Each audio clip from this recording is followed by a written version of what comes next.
Peter and Adele were meeting for the first time. As they walked into the room, they looked nervous, their eyes fixated on each other, not entirely sure how they should begin. They stood on each side of the bed, waiting to see who would make the first move. Adele stood inches from Peter, her index finger twirling her long auburn hair, waiting for him to say something. "How do you want to do this?" Peter mumbled.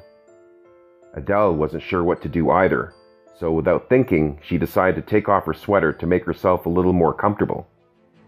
She then began to unbutton the first two buttons of her blouse, while Peter removed his shirt, exposing his well-ripped abs. Adele couldn't help but eye Peter up and down, filled with lustful thoughts, her sudden attraction for him suddenly getting the better of her. They looked at each other before they began.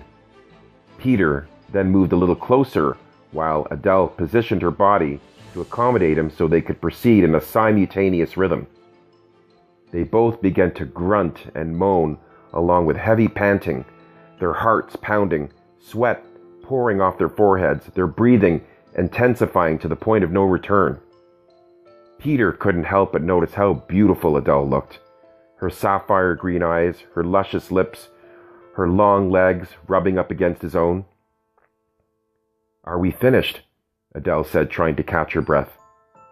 "Oh yeah," Peter replied as he struggled to put on his shirt, his chest caked with sweat, his face glowing with satisfaction. They both plunked themselves on the bed while they looked at each other one more time, completely exhausted.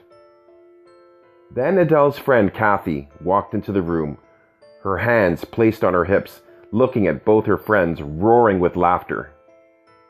"I see you both have met." "Thank you, Peter, for helping Adele move her bed into her room." Peter then gave Adele a wink, and then the three of them walked to campus, to their first class, their university experience about to begin.